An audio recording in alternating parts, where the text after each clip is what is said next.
Assalamualaikum warahmatullahi wabarakatuh. Sebelumnya, perkenalkan nama saya Devan Nurholis. Saya mahasiswa Matematika semester 2 Universitas Islam Negeri Sunan Ampel, Surabaya. Pada kesempatan kuliah daring kali ini, saya akan menjelaskan kepada kalian tentang materi teorema, yaitu tepatnya teorema fundamental aritmatika. Nah, teorema ini berbunyi, setiap bilangan bulat positif lebih dari satu dapat dinyatakan secara tunggal sebagai hasil kali bilangan prima. Atau untuk setiap n lebih dari satu, maka n sama dengan P1 dikali P2 sampai seterusnya dikali PS adalah bilangan prima. Dan P1 kurang dari sama dengan P2 kurang dari sama dengan seterusnya sampai kurang dari sama dengan PS. Nah, bentuk n sama dengan P1 dikali P2 sampai dengan dikali PS disebut faktorisasi prima dari n. Nah, sebuah teorema tentunya harus dibuktikan kebenarannya, atau apakah itu benar atau salah. Nah, untuk membuktikan teorema fundamental aritmatika ini, kita membutuhkan bantuan dari lemma 2. Nah, lemma 2 ini berbunyi, diberikan bilangan bulat A, B, dan C dengan A, B, dan C lebih dari 0 jika FBB dari A, B sama dengan 1 dan A habis membagi B kali C, maka A juga habis membagi C. Nah, dari lemma 2 ini dapat kita hasilkan teorema baru dan sudah terbukti sebelumnya, yang berbunyi, diberikan bilangan prima P dan bilangan bulat A, B. Jika P habis membagi A kali B, maka P habis membagi A atau P habis membagi B. Nah, dari sebuah lemma tentunya ada sebuah akibat, yaitu akibat pertama dari lemma 2 adalah ini, diberikan bilangan prima P dan bilangan bulat A1, A2 sampai AN. Jika P habis membagi A1 sampai AN, maka P akan habis membagi AI untuk I dengan rentan 1 sampai N. Nah, kemudian ada akibat 2. Akibat 2 yaitu yang berbunyi, diberikan bilangan prima P, Q1, Q2 dan sampai Qn. Jika P habis membagi Q1 dikali Q2 sampai dengan Qn, maka P sama dengan Q1 untuk rentan I antara 1 sampai N. Nah, akibat 1 dan akibat 2 ini tentunya yang akan kita gunakan untuk membuktikan teorema yang atas ini, teorema fundamental aritmatika ini. Nah, bagaimana caranya? Mari kita simak caranya berikut ini. Nah, itu tadi dari teorema fundamental aritmatika tersebut dapat kita ketahui terdapat dua pernyataan yang harus kita buktikan. Pernyataan yang pertama adalah ini, setiap bilangan bulat positif lebih dari satu dapat dinyatakan secara tunggal sebagai hasil kali bilangan prima. Nah, dari setiap sampai bilangan prima ini merupakan pernyataan pertama yang harus kita buktikan nanti. Dan untuk yang kalimat kedua yaitu untuk setiap n lebih dari 1, maka n sama dengan P1 dikali P2 sampai dengan PS adalah bilangan prima dan P1 kurang dari sama dengan P2 kurang dari sama dengan seterusnya sampai kurang dari sama dengan PS.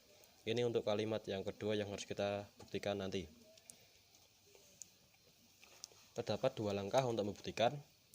Langkah pertama adalah untuk membuktikan kalimat yang pertama. Dari kalimat pertama tersebut dapat kita hipotesakan atau kita ganti maknanya. Dari awalnya yang berbunyi setiap bilangan bulat positif lebih dari satu dapat dinyatakan secara tunggal sebagai hasil kali bilangan prima, itu kita rubah menjadi terdapat bilangan positif lebih dari satu tidak dapat dinyatakan secara tunggal sebagai hasil kali dari bilangan prima. Nah, bagaimana cara membuktikan hipotesa ini, apakah benar atau salah?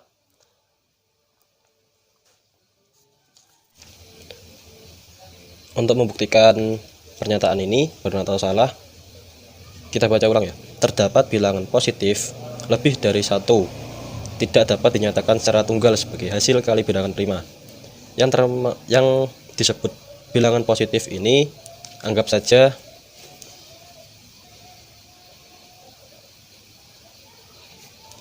n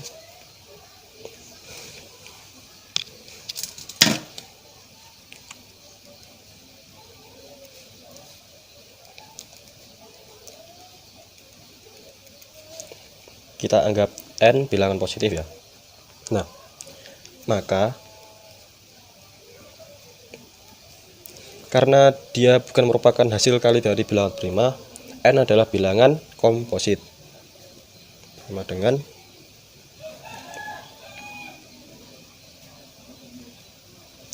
nah, dari pernyataan pertama ini bahwa n merupakan bilangan komposit, maka terdapat bilangan A, B, elemen himpunan Z dengan rentan A dan B antara 1 sampai N. Nah, sedemikian hingga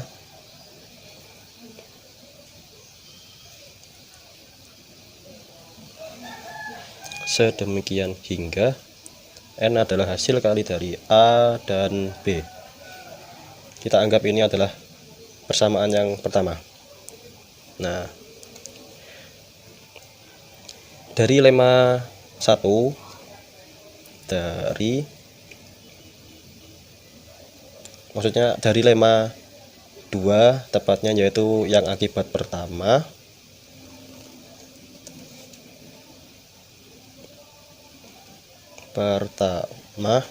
akibat pertama dari lemma 2 yang berbunyi ini: diberikan bilangan prima P dan bilangan bulat A1, A2 sampai AN. Jika P habis membagi A1 dikali A2 sampai AN, maka P akan habis membagi A1 untuk rentan I antara 1 sampai N. Nah, dari lemma 2 tersebut kita dapat membuktikan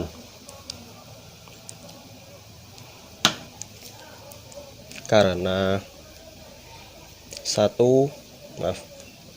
A dan B lebih dari 1 dan atau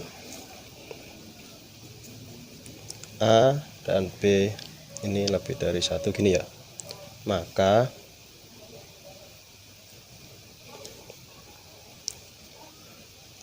bilangan A dan B memiliki pembagi prima.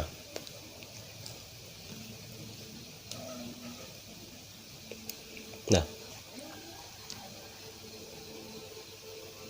karena A dan B memiliki pembagi prima, maka A dan B ini merupakan hasil kali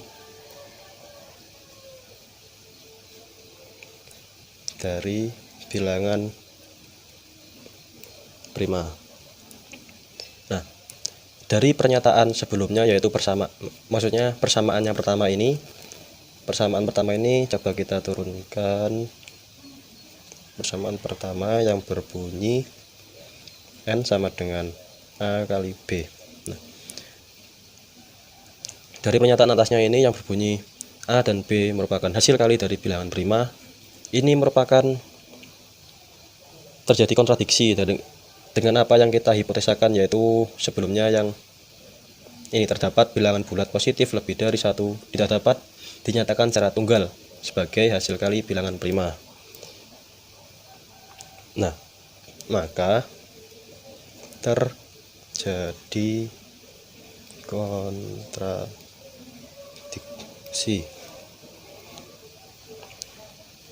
dengan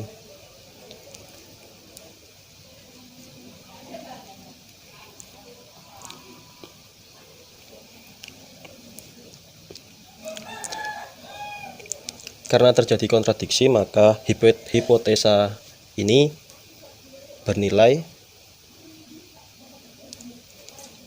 salah dan harus diingkar.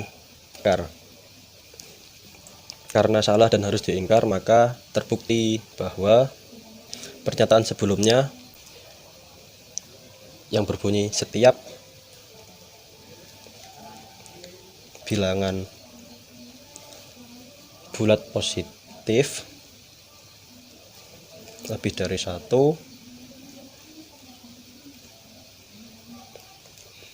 dapat dinyatakan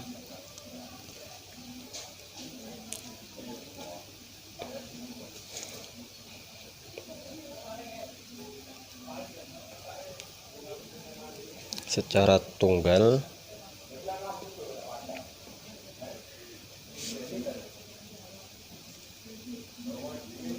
sebagai hasil kali dari bilangan prima tentunya ya.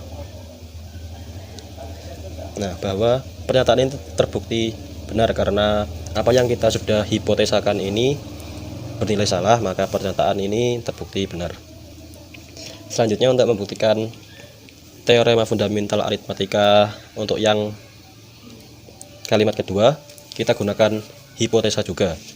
Nah, hipotesa dari pernyataan awal yaitu berbunyi ini: faktorisasi prima dari n lebih dari 1 tidak tunggal. Nah, bagaimana menentukan apakah hipotesa ini benar atau salah? Caranya, kita misalkan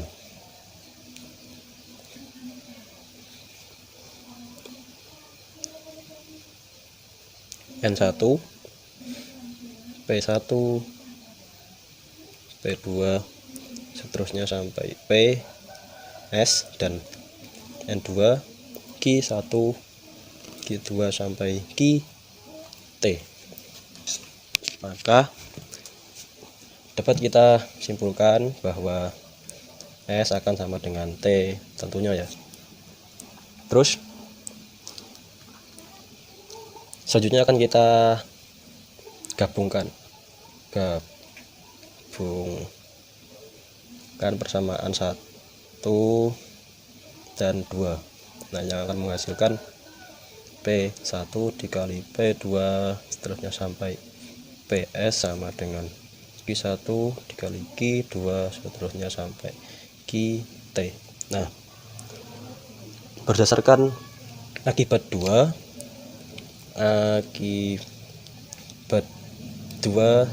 tentunya dari lemma 2 tadi itu,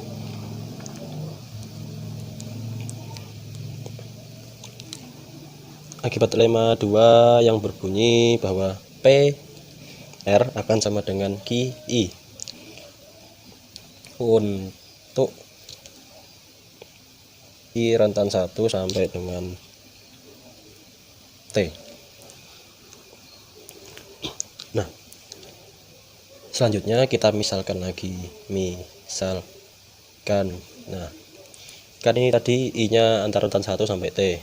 Kita misalkan dulu untuk yang I sama dengan 1. Untuk I sama dengan 1, maka kita dapat menyimpulkan bahwa P1 akan sama dengan Q1. Mengapa? Karena ini P1 kita ambil dan Q-nya kan tadi awalnya I. Nah, I-nya ini kan antara rentannya 1 sampai T. Nah, I-nya ini pertama kita ganti dengan 1, mengakibatkan Q-nya ini berganti 1 kan. Nah, maka P1 sama dengan Q1. Bentar, sebelumnya ini kan kita anggap ini persamaan untuk langkah 2 ya. Ini tadi untuk persamaan untuk langkah pertama. Nah, untuk persamaan langkah kedua ini, setelah kita tentukan bahwa P1 sama dengan Q1, ini akan turun, akan menghasilkan persamaan 2 yang baru yang berbunyi P2 dikali sampai terusnya sampai PS sama dengan Q2 seterusnya sampai QT. Nah, itu tadi untuk misalkan yang I1 kan sudah. Selanjutnya misalkan untuk I sama dengan 2. Sudah pasti kita dapatkan juga untuk P2 sama dengan Q1. Nah, ini akan terus berlanjut. Ini sudah ketahui bahwa terus nanti selanjutnya P3 sama dengan Q3, P4 sama dengan Q4 dan seterusnya. Nah, ini sudah pasti terbukti berdasarkan apa yang kita coba di I1 dengan patokan ini, akibat 2 dari lemma 2 tersebut yang sebelumnya sudah kita bahas. Nah, dari beberapa pembuktian ini nanti pada akhirnya juga akan terbukti bahwa persamaan akhir bahwa ini PS dan QT juga akan pasti sama, karena ini bernilai sama dengan, sampai PS sama dengan QT. Nah, dari pembuktian ini menyatakan bahwa terbukti bahwa faktorisasi prima dari n lebih dari 1 itu bukan tunggal. Jadi pernyataan ini atau pengandaian ini tadi salah. Pengandaian bahwa hipotesa awal ini salah dan harus diingkar. Hipotesa salah dan harus diingkar. Nah, karena salah dan harus diingkar, maka pernyataan sebelumnya yang sebelum di hipotesa ini, pernyataannya kan berbunyi faktorisasi prima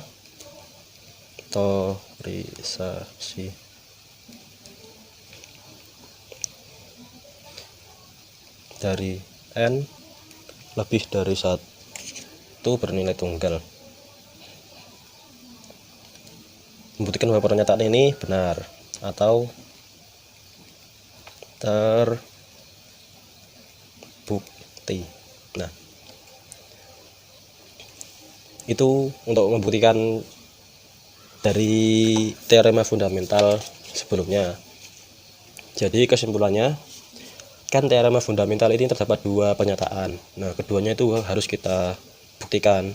Untuk membuktikan kalimat pertama itu kita gunakan langkah pertama, dan untuk yang kedua kita gunakan langkah kedua. Dan sudah terbukti, keduanya terbukti ya. Ini terbukti, ini juga terbukti bahwa ini juga tunggal. Nah, sekian yang dapat saya sampaikan, kurang lebihnya mohon maaf. Mohon maaf jika tulisan saya juga kurang baik. Oke, sekian, sampai jumpa. Assalamualaikum warahmatullahi wabarakatuh.